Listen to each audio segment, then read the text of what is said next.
we see a lot of people hosting WhatsApp groups and Facebook groups all over the place. Mm-hmm. Besides the fact that individuals can be liable, are these administrators also, do they have a share in this blame or this liability? 100%. So what the law says in just about every country except America, but certainly so completely established in South Africa, is that if you have the ability to stop something from being published and you don't, you're legally responsible for it. So if somebody puts terrorism on my Facebook page, child pornography on my Facebook page, I have the ability to delete it. The law in South Africa says if I don't go and delete it immediately, I'm responsible for it. When I become aware of it. If I'm not aware of it, obviously I can't be held responsible for it. Then we've got case law to say, well, I mean, let me just take that a bit further. It means also if I Instagram something and somebody comments underneath my Insta post something terrible, I can delete that. I can swipe and delete. And the law says if I don't go and swipe and delete, I become legally responsible for it. Because, so what Judge Satchwell said, who I think is also horsey, actually, she's fabulous. She said in the Dutch Reformed Church case, she said, if you have a Facebook page, it's like having a big green felt notice board, right? And then encouraging members of the public to come and stick their scrappy pieces of paper on that board. She said, because you have the ability to go and delete remove any of the scrappy pieces of paper, anything that stays there is your responsibility. That's in the same way that the editor of a newspaper is responsible for the content of its pages. So if we take that a bit further and we look at what WhatsApp's new settings mean. So basically, if you are the admin of a WhatsApp group now, as of sort of late last year, you have the ability to delete for everyone messages sent on that group. So if I'm on a group with like 10 other people and it's an eventing WhatsApp group, and somebody on that group says something completely unacceptable, even remotely unacceptable, then I, as the admin, can hold that message down and can say delete for me or delete for everyone. And if I press delete for everyone, it deletes from every single person on the group's chat.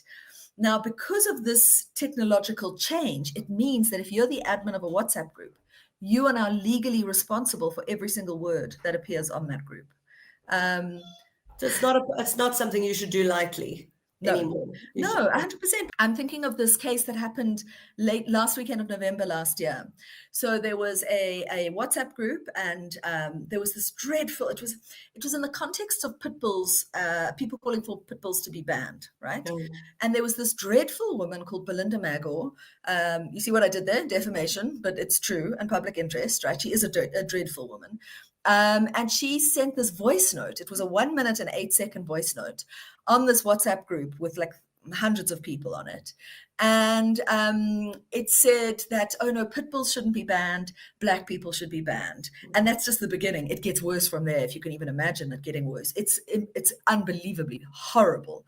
So she was arrested. She's been charged with crimen injuria. My guess is that she'll get 5 years in prison. You know, I think it is the worst piece of racism I've heard in the social media landscape of the last few years. I want to talk about the admin of the WhatsApp group, because I believe he behaved in a way which means that he won't be held legally responsible for what happened. That's interesting. He recorded the voice note, so used somebody else's phone to record it. So he retained the evidence, held the message down, deleted for everyone, which means it deletes from the chat of all the hundreds of people on the group. So they have 512 people on a WhatsApp group now. And then he removed her from the group. Now, by doing those three things, I believe he will not be held legally responsible in any way. It doesn't sound like there's much more he could have done. That's really exactly. So it's a very good, I think it's a very good illustration to show you of how, I mean, yes, you do expose yourself to liability as an admin of a WhatsApp group, but there are ways to behave if there is illegal content sent, which absolves you. Of course, if you set up a group for the sole purpose of causing harm to another person, then I think that you're kind of on the hook. You set it up with that intention. But if you're just, and the defense that we use is the defense of innocent dissemination, which basically means, yeah, I'm responsible for it, but I can't be responsible for it because I didn't know. I couldn't have foreseen that on my street WhatsApp group, the baddie in number 22 was going to send this horrible meme. But as soon as he did, I behaved in a good way. So it is important because I think we're at the point where we're not just, we don't have to just be worried about what we're saying, but it's this responsibility that comes with hosting other people's views. Absolutely.